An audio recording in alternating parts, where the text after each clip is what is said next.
Atherosclerotic plaque, इसी को एथ्रोमा बोलते हैं और इसी को हम एथ्रोमेटस प्लाक भी बोलते हैं।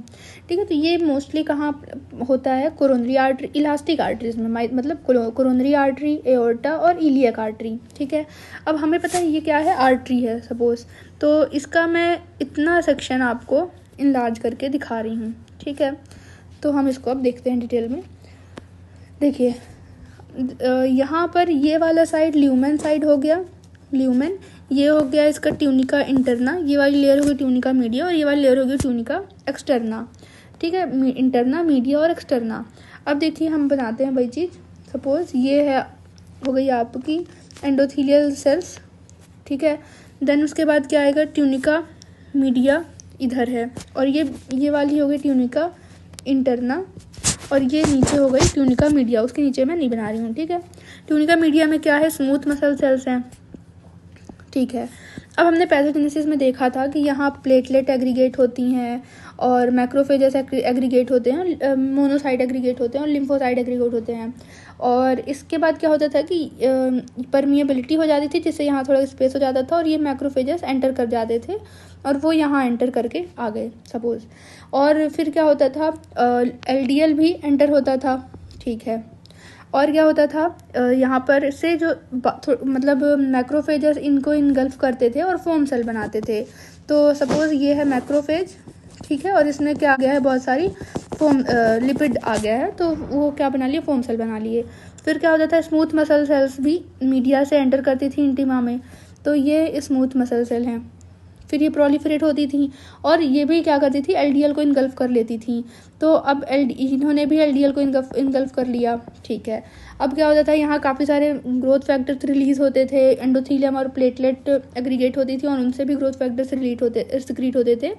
तो ये स्मूथ मसल सेल जो कि कहाँ आ गई हैं, अब इंटीमास में आ गई हैं, इंटीमा में आ गई हैं।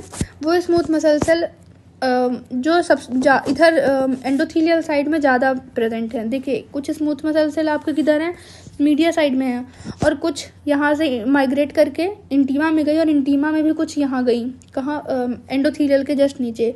तो जहाँ ग्रोथ फैक्टर्स रिलीज हो रहे हैं वहाँ पर ये स्मूथ मसल सेल्स क्या होंगी, ज़्यादा प्रोलिफरेट करेंगी। ठीक है, तो सपोज ये क्या होगी, ज़्यादा प्रोलिफरेट हो गई, ये है स्मूथ मसल सेल्स, ये ज़्यादा प्रोलिफरेट हो रही हैं और साथ में ये क्या रिलीज कर रही हैं, एक्स्ट्रा सेलुलर मैट्रिक्स। तो यहाँ मैट्रिक्स भी आ जाएगा, एक्स्ट्रा सेलुलर मैट्रिक्स। अच्छा, तो यहाँ पर क्या हमने बोला कि ग्रोथ फैक्टर रिलीज हुए, इसके कारण इस क्या कहना चाहिए, ये स्मूथ मसल सेल्स यहाँ पर प्रोलिफरेट हुई और उन्होंने एक्स्ट्रा सेलुलर मैट्रिक्स भी अपने आसपास सिक्रीट कर लिया।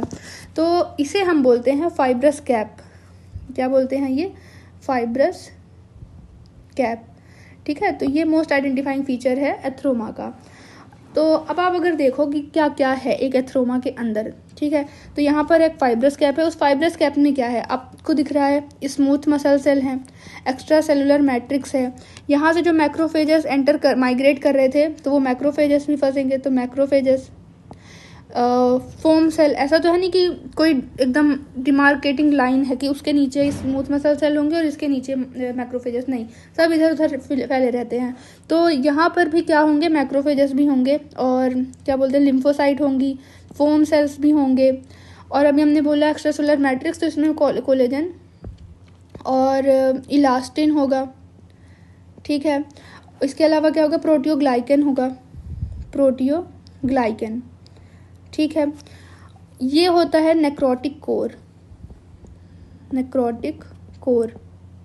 ठीक है, इसमें क्या क्या है आप देख सकते हो, जो हमने बोला कि मैक्रोफेजेस बहुत ज़्यादा LDL को ले लिए थे, वो बर्स्ट हो गई थी और ऑक्सीडाइज्ड LDL को छोड़ी थी, तो वो क्या, सेल की डेब्रिस बचेंगी, तो क्या मिलेगा, सेल डेब्रिस। ठीक है, कोलेस्ट्रॉल क्रिस्टल। ठीक है, और क्या मिलेगा, फोम सेल्स और कैल्शियम भी मिलता है। ठीक है, तो ये, और इसके नीचे ये क्या है, मीडिया है, तो वहाँ तो मीडिया अपना नॉर्मली रहेगा, स्मूथ मसल सेल्स यहाँ मिलेंगी। ठीक है, अब एक और चीज़ जो इम्पोर्टेंट है वो ये कि इस जगह पर क्या है कि यहाँ ग्रोथ फैक्टर्स तो रिलीज़ हो ही रहे होते हैं। ठीक है, तो ग्रोथ फैक्टर रिलीज़ होते हैं तो यहाँ हो जो कुछ ब्लड वेसल्स जो हैं वो ग्रो करती हैं। ठीक है, तो यहाँ पर at the end of the atheroma, suppose ये एथ्रोमा ऐसे एंड हो रहा था, तो यहाँ पर एट द एंड पर क्या मिलेंगी, हमें ब्लड वेसल्स मिलेंगी। ये इसे हम बोल रहे हैं नियोवैस्कुलराइजेशन। नियोवैस्कुलराइजेशन ये कहाँ मिलता है, एट द एंड, यहाँ आपको मिलेगा जहाँ पर ये शोल्डर होता है इसका एथ्रोमा का। तो ये स्ट्रक्चर होता है एथ्रोस्क्लेरोटिक प्लाक। तो अब आप ये देख सकते हो, ये रॉबिन्स का डायग्राम है, इसमें क्या क्या है भाई, ये एंडोथीलियम सेल हो गई, ठीक है, यहाँ पर दिखाया नहीं गया है, यहाँ पर प्लेटलेट एडहियर हो रही होंगी, यहाँ से कुछ मैक्रोफेजेस एंटर कर रहे होंगे, एलडीएल भी एंटर कर रहा होगा। तो अब देखिए यहाँ एंडोथीलियल के साइड पर क्या हुई, स्मूथ मसल सेल प्रोलिफरेट हुई, ऐसा नहीं कि बीच में नहीं हुई ना, क्यों, क्योंकि ग्रोथ फैक्टर यहाँ से रिलीज हो रहे हैं, तो स्मूथ मसल सेल वहाँ एक्टिवेट हुई और वहाँ क्या और अपने आसपास में ये क्या रिलीज करेंगे, एक्स्ट्रा सेलुलर मैट्रिक्स, कोलेजन और इलास्टिन। तो वही आप देख सकते हो, फाइब्रस कैप इसे हम बोल रहे हैं, इसमें स्मूथ मसल सेल हैं, मैक्रोफेजेस हैं, फोम सेल हैं, लिम्फोसाइट, कोलेजन, इलास्टिन और प्रोटियोग्लाइकेंस। और ये देखिए आप, लेबलिंग नहीं की गई है डायग्राम में, लेकिन ये जो आपकी 2 ब्लड वेसल साइड में बनी हुई हैं, ये है नियोवैस्कुलराइजेशन, ठीक है। देन हम बात करते हैं नेक्रोटिक सेंटर में। तो ये जो आपका बीच वाला एरिया है इस फाइब्रस कैप के अंदर, वो क्या है, नेक्रोटिक कैप सेंटर है।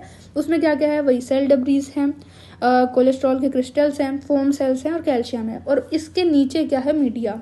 और देखिए आप, मीडिया क्या हो रही है, कंप्रेस हो रही है। तो ये है एथ्रोस्क्लेरोटिक प्लाक।